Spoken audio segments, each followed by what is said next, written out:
She came to in terrible pain. It felt like her head exploded internally. Something sticky and warm was oozing down her face. Dark circles flickered before her eyes. She tried to say something, to move her hand, to get up, but all that came out was incoherent mumbling. "My God, there's someone alive here," came a surprised voice from very close by. Yes, she was still alive, this young woman with a fractured skull. How she managed to survive such a terrible injury and even keep her memory and sanity is a mystery. It was thanks to her that one of the most mysterious and at the same time most gruesome criminal cases, which became a landmark in Russian forensics, was solved. In the early 1920s, chilling scenes began to be discovered more and more often in Siberian cities of the USSR. The gruesome discoveries looked like peculiar fans made of bloodied corpses with smashed skulls. Before killing them, someone would tie their legs tightly together so that the bodies would spread out at an angle, forming such a structure. To some, these bundles look not like fans, but like rakes. As they say, it all depends on your perspective. After that, these unfortunate people, tied together by their legs in a whole bunch, had their heads split open one by one with an axe. Moreover, each next person in that terrible row was forced to witness the horrific death of all those before him right before his own demise. In this way, entire families and villages were slaughtered. It took a long time to determine whether it was a lone sadist at work or an entire gang of criminals. This mysterious fiend felt no pity for anyone. In the bloody piles there were old people, children, women, and sometimes even domestic animals. Livestock and yard dogs were somehow added to these terrible gatherings of the dead. There were no eyewitnesses to what was happening. They simply weren't left alive. Those who later found the tied-up corpses could only shudder at the thought of how helpless fathers and mothers watched as their children's heads were chopped off right in front of them, and vice versa. Who could so cold-bloodedly kill dozens of people, and for what reason would they subject them to such unimaginable torment? Terrible rumors began to spread like wildfire across the newly formed Soviet country. People spoke of the coming of Satan, the impending apocalypse, and other mystical things. But it was not a spawn of hell performing its black mass. This was the work of human hands. In Siberia, where it all happened, persistent rumors began circulating that a whole gang was operating in the area, consisting of at least 8 to 10 people. The leader of this gang was supposedly the one who dealt with the victims, skillfully wielding a heavy axe that he carried in a special bag. And it was said that the bloody fan was his own invention, and he didn't trust anyone else with the preparations or the killings because they gave him a special pleasure. This ruthless murderer was not stopped by pleas, tears, screams, promises of money, or even requests for mercy for small children. He remained indifferent to everything. Or maybe on the contrary, maybe it only excited him even more. In his thirst for taking lives, the Siberian beast, as he was called by the people, seemed insatiable. Once he slaughtered 22 people at once. But this hypothetical gang carried out massacres not only to give their leaders sadistic pleasure. The main goal was profit. Only wealthy people became victims of the gang. For the most part, these were hard-working peasant farmers who were now called kulaks, and a new social stratum, the nepmen. As it turned out later, the gang leader really disliked them for some reason, and that's why he smashed their skulls with great pleasure. Well, the children and household animals were killed along with them, and so there would be no witnesses left. No matter how hard the newly formed Soviet police tried, no one could catch and neutralize the numerous and very real, almost mythical gang for several years. Detectives tried in vain to track down the seemingly elusive criminals, starting from Siberia. These bandits also made their mark in other regions of the Republic. They were responsible for at least 78 murders and dozens of raids on consignment shops and jewelry stores. They didn't leave anyone alive there either. They acted according to a prearranged plan. When they arrived in a new settlement, they stayed in rented private apartments or bought a rundown hut on the outskirts where they settled in a bit. They tried not to attract the attention of the locals. After successfully carrying out another raid, the bandits would immediately leave the town or village and choose a new hideout in another region, far from the previous crime scene. Apparently, it was thanks to this scheme that they managed to travel around the Union for so long without much risk. But everything comes to an end eventually, and soon fickle fortune began to turn against Sibirsky. On September 14, 1923, the same bandits carried out a daring raid on the apartment of a wealthy antique dealer named Finger. Following their established tradition, they laid out the owner of the house and his family in a fan formation, his wife, son, son-in-law, and daughter then cracked all their skulls. But despite the terrible wound, Finger's daughter, a young woman named Ida, somehow survived. After receiving the necessary medical help, she regained consciousness and gave the detectives a detailed description of all the members of the criminal gang, including the leader. Ida Finger remembered that among themselves the bandits called him Stumpy. Soon, the detailed descriptions that had been compiled were sent out to all departments of the Soviet police. One of the investigators, Mikhail Lemeshov, an experienced man who had served in the criminal investigation department before the revolution, suggested that the leader of the elusive gang might be a certain criminal he knew, and at the same time his namesake, Mishka, a bandit nicknamed the Intellectual, whom he had personally caught more than once in the days of the Tsar. This man was one of the many offspring of the peasant Osipov family, who, like many others at that time, had moved to the city. Mikhail's father was a shoemaker, and the future criminal was born when his parents still lived in the village of Berezovo in the Perm province. Mishka's childhood was no different from the childhood of millions of his peers. His father drank heavily, earned pennies, and eventually died quite early from a fever. After his death, his mother lost her mind, even tried to take her own life and kill her children as well. After that, she never left the Yellow House, as the mental hospital was called back then. So the guy basically had a carte blanche to become a misfit. At first, left to his own devices, Mishka the orphan tried to make an honest living by working as a shoe shiner and a newspaper seller. But he quickly realized that you couldn't earn much that way and switched to being a pickpocket. The lack of experience, of course, made itself felt, and the novice thief was soon caught. He served his first sentence in a workhouse.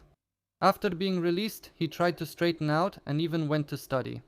Despite his humble origins, Mikhail somehow managed to get a decent education even before the revolution. But in the end, he still returned to a life of crime, quickly earning respect in the criminal world. His colleagues in crime gave him an unusual nickname for the criminal world, the Intellectual. People often mistook him for someone from the middle class, and according to contemporaries he looked like a respectable person, even refined, and did not resemble a peasant or a worker at all. He dressed well, carefully choosing his wardrobe. He was short in stature, had a fair complexion, and his hair was curly and chestnut-colored, as contemporaries described. He was always focused and calculating, seemed detached and lost in his thoughts, but he knew how to win people over, persuade them, and get them on his side. And for a long time, no one suspected what darkness lurked in the soul of this charming young man. Until 1917, Mikhail Osipov had already become quite skilled in his chosen criminal trade. At first he made a living by pickpocketing, then he moved on to robberies and thefts from stores and wealthy homes. He was imprisoned twice, but after each sentence the Intellectual always returned to the path of thievery. The revolution that took place opened up a host of new, previously unimaginable opportunities for him. Just think, now robberies and violent hold-ups had become a completely legal way to fight against counter-revolutionary elements. And the very same actions that used to mean jail or hard labor were now approved and welcomed. But Osipov was in no hurry to join the ranks of the enthusiastic fighters against class enemies. Nothing changed in his worldview, only stealing became much easier. As he got older, the intellectual became more ruthless. Before, Mishka Osipov only stole and robbed, but after the revolution he became addicted to murder and moreover he showed refined cruelty in doing so. Gradually, legends began to form in the criminal world of Siberia about the particular cruelty of Kultyapov. He got his new nickname after a stray bullet tore off a finger on his right hand during one of the shootouts. What exactly happened to him during those years is unknown, but it was during this period that Osipov started arranging people into fan shapes. He really didn't trust his accomplices to carry out the executions, apparently deriving a special sadistic pleasure from the process himself. During the years of the new economic policy, which was suddenly announced by the Soviet authorities, Osipov was already firmly adhering to the basic philosophy of an ordinary bandit. The rich who had made their fortunes dishonestly should share, and those who don't want to share can and should be eliminated. Of course, the Kultyapov gang once again targeted entrepreneurs, only now they were Soviet ones who were opening shops, stores, and other small businesses everywhere. The man known as the intellectual could easily create almost any persona to make whatever impression he wanted on people. He often pretended to be a businessman just like his victims. The robbery scheme was simple. Under the guise of a successful netman, he would meet some merchant and offer him a lucrative deal. And when the unsuspecting counterpart came to the appointed place to make a deal or invited the new partner to his place, he would already be awaited there by heavily armed bandits. Most often, such meetings took place at the victim's home, and then the family members shared the terrible fate of their father, husband, or grandfather. At the suggestion of the perceptive Lemeshov, Soviet operatives took action. As a result, the old archives confirmed that the intellectual and the man with the maimed hand were indeed the same person, Mikhail Osipov. A photograph of him was also found in pre-revolutionary files, and it showed not a devil in the flesh, but quite a pleasant-looking young man. Now that they knew for sure whom to look for, catching him was only a matter of time. Apart from the recognizable signature and the refined cruelty, the gang of the one-handed man was not particularly different from the others. The bandits broke into houses, killed the owners, took everything valuable, and sold the stolen goods to fences. Then they would party for a few days, and when the money ran out, they would start looking for their next victim. By the middle of 1923, the detective department already knew quite a lot about the former intellectuals gang. They made several attempts to catch him and his accomplices using standard methods, but every time they failed. It was as if the bandits sensed an ambush and didn't show up at the expected time. A nearly comical incident helped catch Kultyapy. In September of the same year, the emboldened bandits decided to attack entrepreneur Rosuvaev's consignment store in broad daylight, located in the center of Ufa, at the intersection of Sazonova and Biketevskaya. This time they acted cunningly, enlisting as an accomplice a person who was not supposed to arouse any suspicion. So, a certain young woman dressed in trendy clothes entered the consignment store almost immediately after it opened, at a time when there were usually no customers yet. After quickly scanning the display cases and the sales floor with a sharp eye and exchanging a few words with the staff, she went outside and quickly disappeared around the corner. But before that, a white handkerchief flashed in the hand of the elegant stranger. It quickly disappeared into her stylish handbag. It was a coded signal. A couple of minutes later, 4 criminals covering their faces with black cloth masks burst into the sales floor and pointed revolvers at the stunned people. The store employees, the owner himself, and 3 unlucky customers who happened to wander in were forced to the floor, their legs tied together in the traditional fan-shaped semicircle, their mouths gagged, and then the robbers calmly began to clean out the store. One of the accomplices was stationed at the entrance to keep watch and warn of any possible raid. There was plenty to loot there.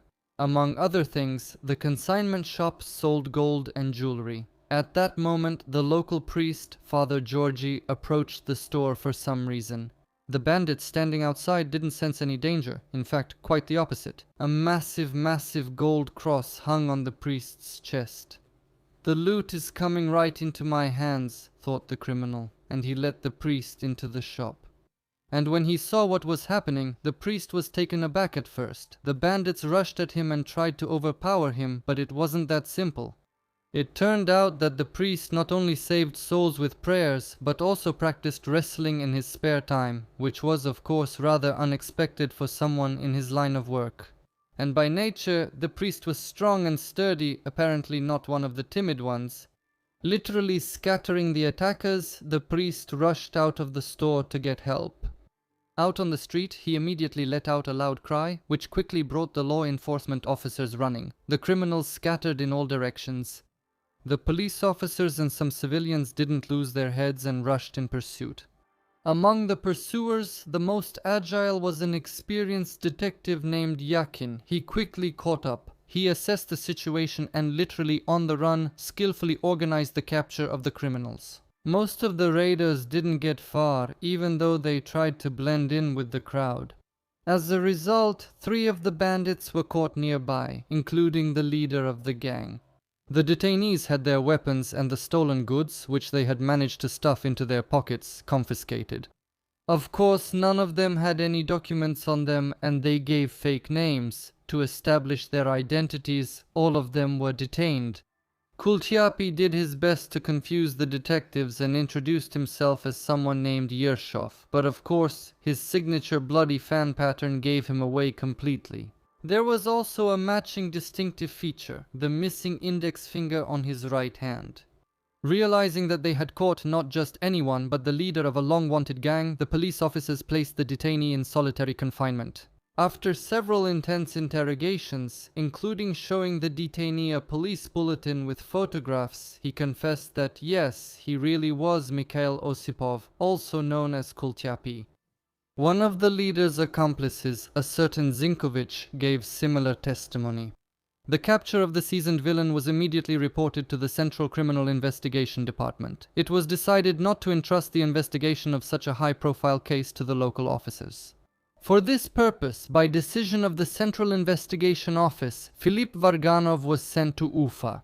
Here is an excerpt from Varganov's official report, in connection with the arrest in Ufa of Mikhail Osipov, nicknamed Mishka Kultyapi, who is wanted in the case of the Siberian bandit gang. "I was sent on an urgent assignment to the Bashkir Investigation Center to take custody of the arrested person and deliver him to Moscow. It was necessary to determine the whereabouts of the other members of Osipov's gang. I arrived in the city of Ufa on the 16th of November of this year with my colleague Radchenko and the authorized officer of the secret department of the criminal investigation, Comrade Savich. Immediately upon arrival, we established a working relationship with the head of the Bashkir Investigation Center, Comrade Prokhorov. From the documentation brought by Varganov, some details related to the Kultyapov gang became known. Osipov began to feel at ease back in Omsk during the occupation of the city by the White Guards. The Red Army only reached those areas by November 1919. For a while, the commandant of Omsk was an old friend of the man once nicknamed the Intellectual, with whom they had once pulled off several major scams in the capital. Upon arriving in Omsk, Osipov began to serve as the commandant's assistant. His almost unlimited new powers allowed him to do anything: search the homes of wealthy merchants, requisition and seize any goods he liked, arrest visiting businessmen and nobles who had fled the revolution, and shake down other crooks who had managed to cash in before the diligent administrator. Almost all those arrested by Kultyap disappeared without a trace in the basements of the city commandant's office. Such a semi-legal, brilliant career for Osipov did not last long. During one of his official operations, he and a group of fighters ran into a Cossack patrol. The Cossacks started shooting at them and wounded Kultyapov in the arm, after which he barely managed to escape. In 1919, with the arrival of the Reds, Osipov was forced to leave grain-rich Omsk and began wandering from city to city. The thieves' luck favored the highway robbers for a long time, and Kultyapov managed to expand his bandit business significantly. Between the robberies, his accomplices would deliberately travel to major cities to scout and look for suitable residential or commercial targets. The information they gathered was passed on to Osipov. If, after studying all the data, Osipov gave the go-ahead, all the gang members would arrive at the location to properly prepare for the next robbery operation on site. After finishing their preparations, the accomplices reported to Osipov about their readiness. Usually, he personally checked that all points of the plan had been carried out and assigned each accomplice a role and led the criminal operation. The people closest to Kultyapov were his right-hand man Zenkovich and his partner named Niskovskaya, the same one who served as a pretty lure or a front. Sometimes, even her father, an old hardened criminal who was released from hard labor in 1917, would get involved. He, in Kultyapov's circle, also advised him on complicated matters. By the time Kultyapov was caught, many provincial and city criminal investigation departments had collected volumes of materials on robberies, armed assaults, murders, and major scams involving Osipov himself and his accomplices. Varganov, who had been assigned to Ufa, had long been thoroughly searching for this gang and had sifted through tons of such material. Upon arrival, Varganov, already having an idea about Kultyapov and his capabilities in the criminal world, decided to organize a sort of inspection of his detention conditions and to conduct a sudden search of the cell where the criminal was being held. When he visited the prisoner as he had planned, unexpectedly, the detective and his assistants saw something that made them quite anxious. This is how this scene is described in Varganov's official report. Osipov quickly pulled a pack of some notes out of his pocket and began stuffing them into his mouth. Then I grabbed Osipov by the throat with one hand, by the hair with the other, and threw him onto the bed. Comrades Kozlov and Prokhorov grabbed Osipov by the arms at that moment and began to take the notes away from him. Some of the notes that remained in Osipov's hands were taken away with great difficulty, torn and crumpled, while the part that was in his mouth, despite our efforts, was swallowed by Osipov. The notes that were taken were written in pencil, partly in letters and partly encrypted with numbers. From the fragments of the note written in letters, the following phrases could be read: "Give 100 mil on Monday, I will run away. Oh, if he doesn't agree, scare him with a fight, but don't ask." So it became clear that an organized escape was being prepared with Kultyapov's accomplices, with the active involvement of some bribed police officers. The arrested man was immediately transferred to another cell, where a special military escort was assigned to guard him. Of course, there was no longer any trust in the local police officers. One corrupt guard gave himself away. During the day, right after the search, a prison guard named Frolov approached Prokhorov and told him the following. Supposedly, Osipov asked him, Frolov, to take a certain letter to the post office. Frolov pretended to agree, promising the prisoner his assistance. But he himself supposedly never intended to do so, and was planning, I swear to you on the Holy Cross, to hand that letter over to the Criminal Investigation Department. Such a statement, made by the employee who came with a detailed story, seemed very suspicious to Varganov. And it seemed more like Frolov's fear that his complicity would now be revealed. What if the newly arrived higher-ups figure something out from the papers taken from the detainee? Alexander Nikolaevich, Varganov said to Prokhorov, I think Osipov is keeping in touch with the outside through him. Order your Frolov to be detained. I agree with you, Philip Ivanovich, but let's wait. Maybe through him we can get to the others? After returning to the department, Varganov began carefully examining Osipov's documents with a magnifying glass. The experienced detective reasoned like this. If the criminal resorted to a cipher, then the most important information must be in the encrypted part. One of the notes was preserved in its entirety. In the upper left corner, the number 1 was visible, and on the back, the number 2. Varganov concluded that the number 1 referred to the first page, and in this way he found the beginning of the correspondence. After studying the dossier on Osipov, the detective learned that he never parted from his beloved Shurka Niskovskaya, whom he trusted completely. That is why Varganov assumed that Osipov addressed his notes specifically to her, and would begin writing with some kind of affectionate diminutive or a phrase typical for a personal letter. In the end, this assumption turned out to be correct. This way, they managed to decipher first 5 letters, then 13. But then the decryption reached a dead end, and the process stalled. At this stage, the head of the secret department of the Bashkir Search Center, Vitlugin, joined the decryption process. It turned out that he had already seen the cipher used by Osipov before.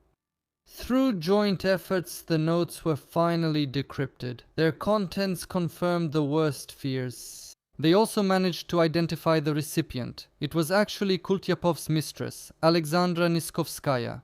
Mikhail, most likely to avoid suspicion, referred to his lover as little daughter in the letter. Here are excerpts from this correspondence, which is tender in its own way and full of criminal slang.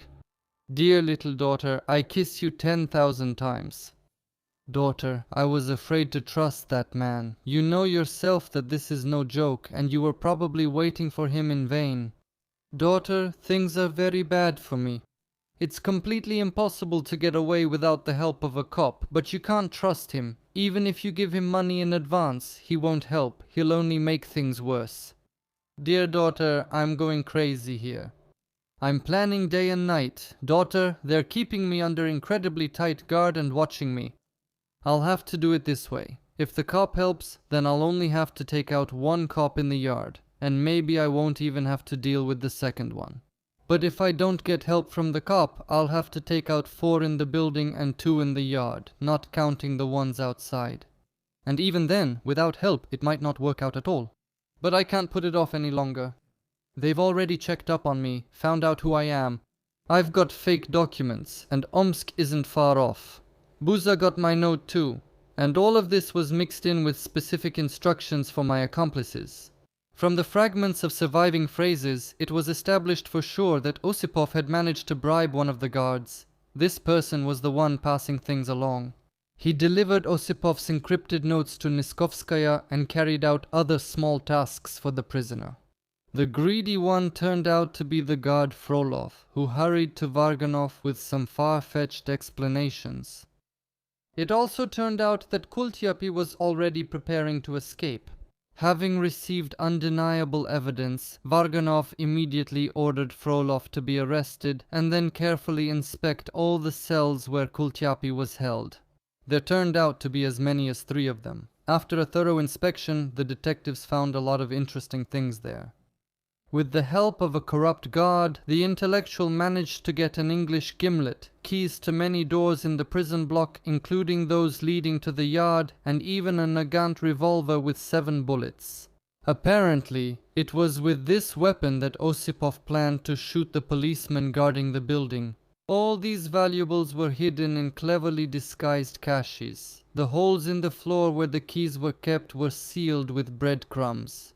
And the gimlet and the revolver were found in a vent near the steam heating pipe. Under the pressure of evidence and intense questioning, Frolov was forced to confess to aiding the criminal. He admitted that he had been passing letters from Osipov to a woman named Shura, and from her back to the prisoner. He mostly met her on the street, but sometimes she would also come to his place. The ambush that the detectives set up in Frolov's apartment turned out to be fruitless, since Niskovskaya had most likely already been warned by that time. But the police officers did not give up, and what came of their efforts we can learn from another official report by Varganov, which has survived to this day in the dusty archives. During the interrogation, Frolov stated that he took Osipov's notes to Shura on Tobolskaya Street, and from her they were passed on to Osipov. Frolov also delivered notes to some guy named Zhenka, and besides her there were 3 other men there, and Osipov's partner Shurka often visited there as well. As a result of verifying this information, members of Osipov's gang who identified themselves as Mikhail Kotlyarov and Evgenia Semyonova were arrested at House 106 on Tobolskaya Street, and the address of Osipov's partner, Alexandra Niskovskaya, was established. The latter lived at House 6 on Preobrazhenskaya Street, where she was detained. A search was also conducted at Niskovskaya's residence, where carefully arranged hiding places were found containing numerous fake identity documents for all members of the gang and its leader. After interrogating Niskovskaya, they hurried. They explained that the other members of the gang had fled from Ufa to Kazan. By this time, Varganov had already been informed that the Moscow Criminal Investigation Department had finally compiled all the documentation on Osipov and his gang. All the multi-volume criminal cases were finally combined. The detective knew very well that now the bandits didn't have the slightest chance to get away. But he wanted to catch the remaining robbers who were still at large while the trail was still hot and find out everything about them down to the smallest detail. The exact number of gang members, the whereabouts of those hiding, their further planned targets, their hideouts, weapon caches, and established contacts for selling stolen goods. The prevention of new crimes and the capture of all members and accomplices of the gang depended directly on this information. This enormous task was greatly facilitated by the fake IDs obtained by the police, but with real photos of Kultyapov's accomplices. All of them were eventually found and taken into custody. If you want even more videos, go to Boosty if you're from Russia and Patreon if you're not from Russia. There you'll find exclusive videos that aren't on YouTube. The links are below the video. In general, Kultyapi the intellectual is, apparently, a unique phenomenon for his time. A calculating mind, pathological cruelty, and complete moral disorientation. Unlike many other criminals whose aggression was the result of emotional outbursts or a primitive thirst for profit, Osipov seems to have elevated taking lives to the level of art, to a ritual that brought him satisfaction. He is a kind of aesthete of death, a man who enjoyed not only the result but also the very process of destruction. Behind a respectable appearance hid a sadist, whose dark side, apparently, was formed under the influence of severe childhood traumas. A drunken father, a mother who went insane, the mother's attempt to take her children's lives, orphanhood, and early immersion in crime. As a result, not only did he become embittered, but he also aestheticized his malice. Interestingly, his cruelty also had a class-based undertone. He hated Nepman and the rich, but this hatred was not ideological, it was deeply personal. Osipov was simply envious. He, coming from poverty, having received an education but not finding his place in an honest life, despised those who managed to rise through hard work or trade. By killing them and their families, he was, in a way, taking revenge on the world for his own deprivation. The story of Osipov became the first victory of the Soviet Criminal Investigation Department and the prototype for many literary and cinematic heroes. His psychology is an example of how the social underclass, multiplied by intelligence and psychopathic tendencies, can create a monster for whom human life is just material for creating a terrifying installation. There was nothing of the spontaneous and chaotic cruelty in him, like for example Gaina, who fed people to pigs. There's a video about him on the Strashnota channel. His cruelty was deliberate, orderly, almost aesthetic. After the failed escape was uncovered, Kultyapov was transferred to Moscow. Osipov was depressed and blamed himself a lot for the mistakes he had made. More than once he tried to probe the detectives who spoke with him to find out where he had made a mistake. Filip Ivanovich, honestly speaking, if it weren't for that long-haired idiot, you would never have caught me. So it was just luck that helped you, Osipov once said to Varganov during another long interrogation. I disagree. The fact that this priest got in your way, let's say that happened by chance. But the fact that our officer was on the street, that citizens helped detain the robbers, that's not a coincidence, argued Varganov. That's the system. Interestingly, the materials from Kultyapov's case were used in the making of The Meeting Place Cannot Be Changed to give the film more authenticity. And some traits of real detectives and criminals were portrayed by the screenwriters and actors after studying these archival records. After several long months of imprisonment and endless interrogations, Osipov, who was not a foolish man, realized very well that the Moscow criminal investigators knew much more about him and his activities than he had thought. And he shouldn't expect any leniency. There was no point in hiding anything or keeping silent either. The only thing the educated criminal hoped for was the assumption that by cooperating with the police, he would at least be of some interest to them, and they would at least spare his life in order to always have such a valuable asset at hand. Osipov even tried to philosophize about crime and the fight against it. During one of the interrogations on December 5, 1923, Kultyapa left a flattering note for Varganov written on the back of one of the photographs kept in the criminal case file. He titled it, "In Memory of the Struggle of Two Worlds." In order to successfully fight crime, one must sincerely hate the causes that give rise to crime. It is a great service to humanity to solve crimes and to be able to catch criminals. But an even greater service to humanity is to be able to reform them. I see these qualities in you and I deeply appreciate them. If we had met earlier, my life would have taken a different path. My advice to you is this: don't change your tactics and keep putting them into practice. Only by such means is it possible to fight crime. But this blatant flattery didn't help, just as the sycophancy toward the so-called intellectual and the hope for one's own usefulness didn't help either. In 1924, the Moscow court sentenced Mikhail Osipov and 8 of his most active accomplices to death. The other members of the gang were given various prison sentences, quite lengthy ones. When the main defendant was given the final word, he promised the court to stop taking lives if they spared him and to devote himself exclusively to pickpocketing. The court did not believe such a promise and soon the sentence was carried out. The case of Mikhail Osipov, nicknamed Kultyapi, became the first high-profile, sensational and at the same time fully solved case in the history of the Soviet Criminal Investigation Department.